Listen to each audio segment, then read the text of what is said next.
Hi, I am Sarah DeBose, and I am the co-owner of Sassafrass Flower Farm.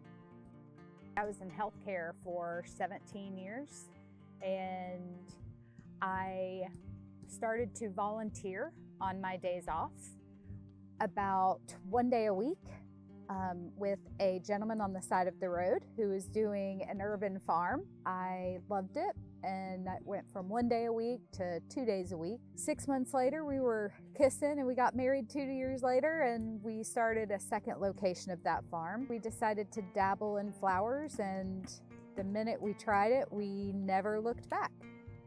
So it took a couple years to kind of figure out when and what to plant.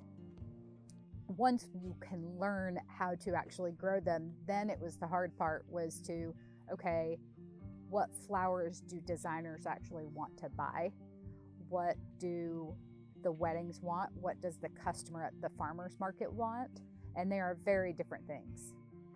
We finally figured out that we could stay here on the farm and invite people to our farm and to experience just being out here and having people walk in the fields of flowers. That's hands down my favorite part. The world shut down, and we had a field full of flowers. We had no ability to sell the flowers.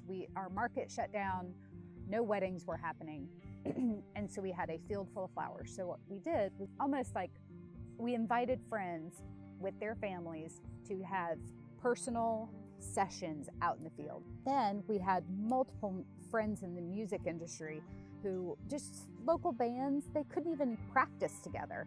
And we didn't even have our pavilion built yet. And so we just had people on our back porch having band practice. So then we started to charge a couple bucks for people to come and listen to live music and just sit in the grass apart from each other. And that is kind of how we started to realize that we could have events. So we were like, we could do this. And as the world started to kind of feel comfortable again, being back together, that is how we started our U-Picks. If you would have told me 15 years ago that I would be living out on 5 acres, running a farm, I would have laughed in your face.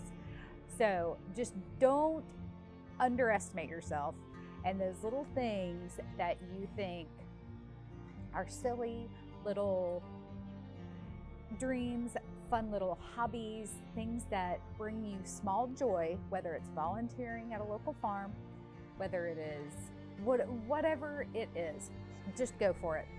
You have no idea where it's going to lead you.